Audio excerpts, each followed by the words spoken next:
Hello and welcome back. This is I'm Stumped, the show where we cut down the trees of confusion around your questions and step boldly into the bright light of knowledge.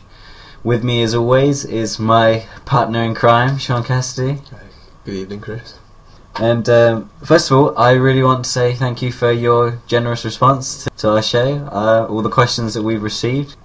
We're very grateful for. This first question is pretty relevant to the location of this podcast, coming out from next to a crematorium. It's been sent in by Cassie, and it's a ghost question. And she asks, is this a ghost me and my friend saw?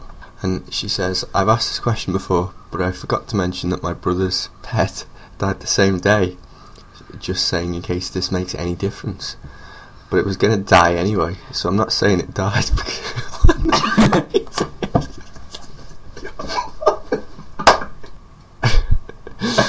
Right, okay, I'll start from the top.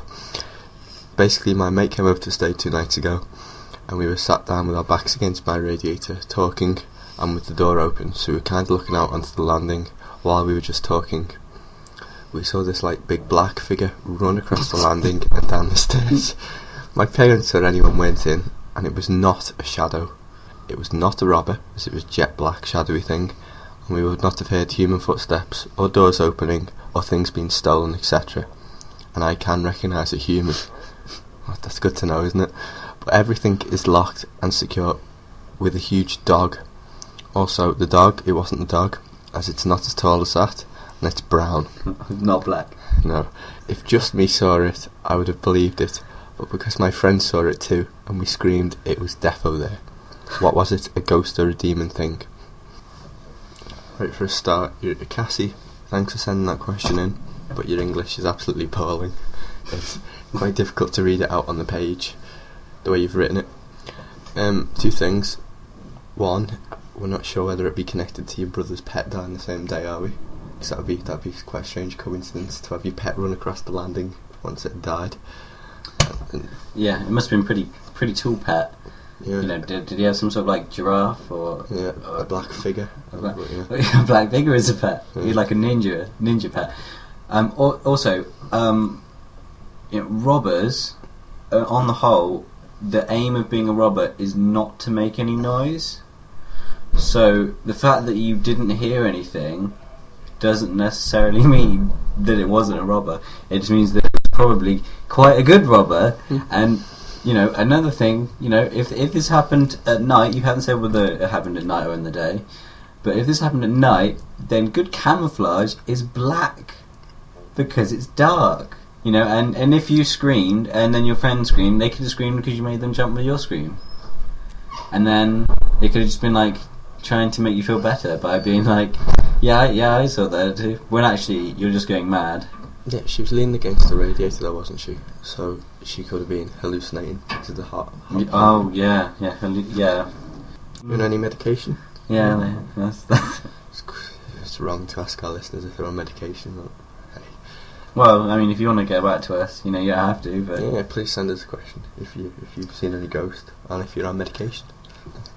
Yeah, we'd love to hear about medication or ghosts. Both of those are just good. On a serious note. On a serious note on ghosts, yeah. Ghostly experiences. Shaun, have you ever had any ghostly experiences in your past? I can't say I have. I've seen quite a few dodgy figures of a night. Well, I can't say about any ghostly experiences like opening and closing cupboards. Well, one thing I did see is Most Haunted. Have you ever seen that programme? Oh yes, yeah. With Yvette, I think.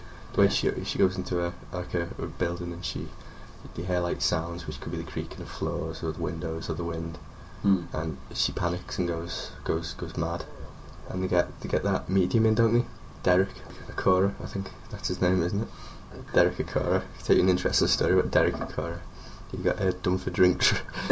Done for drink. It wasn't me. It was a ghost. No, he got done for drink driving down near where I live, apparently. Yeah. Well, I mean, too many spirits. But back to your question, Cassie.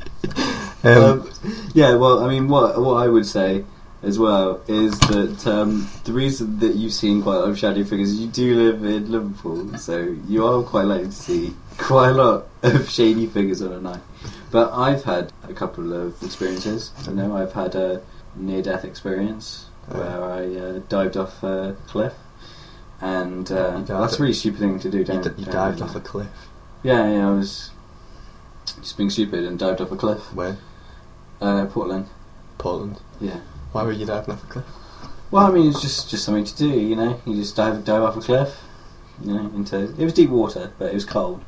So a near-death experience and stuff like that. I mean, I've had, some people say that when ghosts sort of come around and you can feel quite cold. And I've had that. I mean, leaving the freezer door open doesn't help, but, I've had it where it's been cold in, places where it shouldn't be cold, not like in the winter. But, I think if you're left on your own somewhere, like you've got the house to yourself one night, and I think you make yourself paranoid sometimes, the way you hear noises that you wouldn't usually hear, and you get yourself worked up about noises. So maybe that's what Cassie's done here, because she's on her own in the house with a friend, isn't she? And there's no one around, and it's dark. It seems like it's dark, and she sees a dark figure cross the landing. Yeah. No, it doesn't mean to say that she's a liar, or that she's on medication. She could just be mistaken, couldn't she? Anyone can get confused by shadows on the landing, can't they? Definitely, I can see that happening. Well, I think we've done all we can on that question, haven't we? I think we've accused our listener of being on medication and making mistakes. So should we move on? Yeah, let's move on. Let's insult someone else. I'll give you the next question. Do you want to take it away, Chris? Yeah, it is... What should I get for Valentine's Day? And that comes from us, from Emailing Chick, so thank you for that. I would say you could always stick with the classics, which are Dead Rat, or something like that, or their ex-boyfriend's head, but covered in chocolate.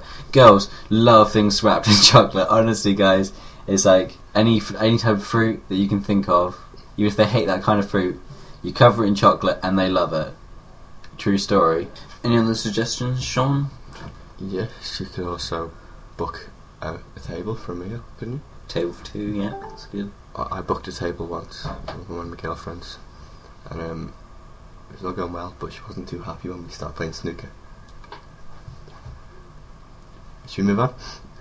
Yes, I think we should.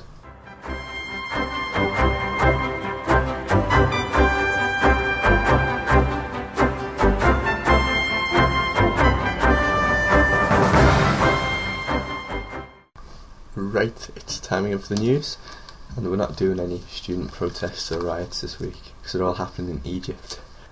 We've got a paper in front of me. It's "The Man Who Fell Down a Mountain" is the headline. It's about a man who was climbing the Highland Mountains in Scotland, and he bounced over 3 cliffs and was found on his feet reading a map.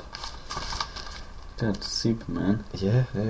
Now, Adam Potter, who was climbing the Highland Mountains east of Ben Nevis, had suggested getting out ice axes, and his feet skidded underneath him on the snow, and he slipped off the edge of one of the steepest mountain ridges in the Highlands. And what's remarkable is that in seconds he fell 300 metres, about 1,000 feet, down the side of the mountain, gathering pace as he fell. And then he tumbled down another slope, cushioned by deep snow, bounced over 3 cliffs, perhaps 100 feet high. His kit flew all over the place, scattering behind him. His body twisted, he went head over heels, and 800 metres later on, he ended up on his feet with a bloodied face, whiplash, back injuries, wrenched shoulders, and he was briefly knocked out by a rock. And to make things worse is that his friends called an emergency call to the Royal Navy helicopters, and they set out to try and find him because many obviously feared he'd be dead after having such a dramatic fall to the edge of a mountain. So the Royal Navy helicopter got sent out to try and find him, and so they hovered over this man who they thought, oh, and this man's standing up and reading a map, so it can't be the guy we're looking for. so they just flew on and left him there. Oh my god, that's difficult. Really? They just... Yeah. So apparently, a few hours later on, they realised it was him. So they picked him up, took him to hospital, and he's now recovering in hospital. And apparently, in his words, in 10 weeks' time, he's scheduled to head out on a 10-week mission to another testing peak, and that's Mount Everest. Well, that's a bit ridiculous. You know, he's almost killed himself once, and now he's going to try and attempt to do it again. Yeah. Well, yeah, good luck to him. If you're listening out there, good luck to you. I hope your expedition goes well. Yeah, amazing. But don't trip this time or slip on the snow. You know, wear crampons. It's amazing you survive an accident like that, though, isn't it? Yeah. So be careful next time. I'm sure he's thankful there is a next time anyway. So that was the news.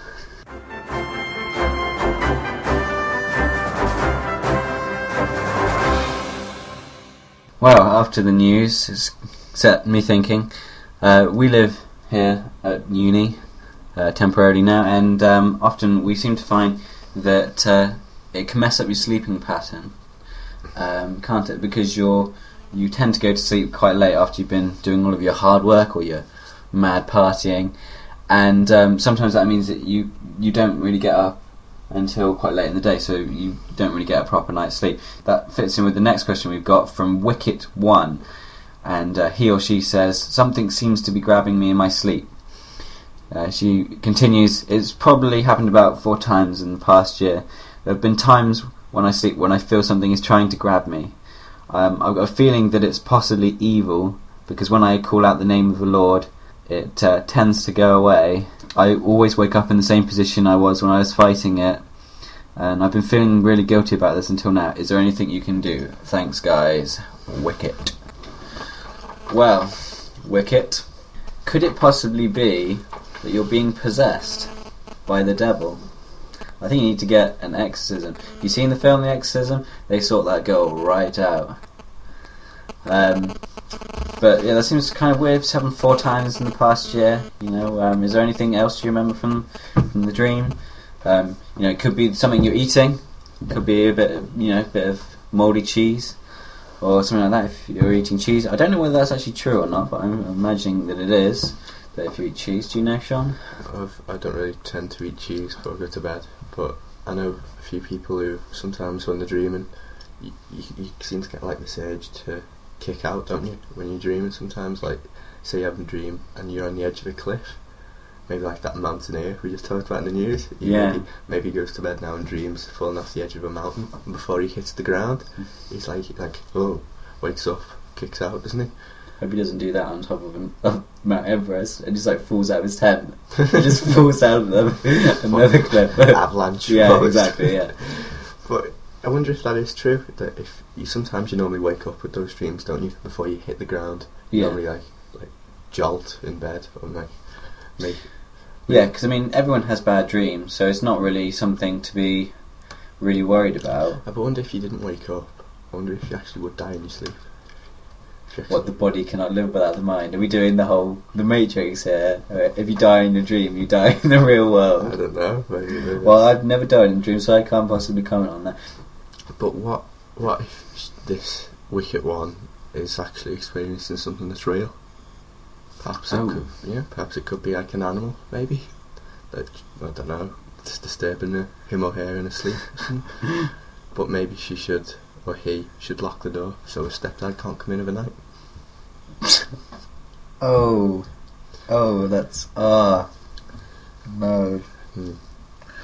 Yeah, top tip though, locks on doors. Yeah. Stepdads. Members of family, uncles. Oh. I think it's time for our next question, don't you?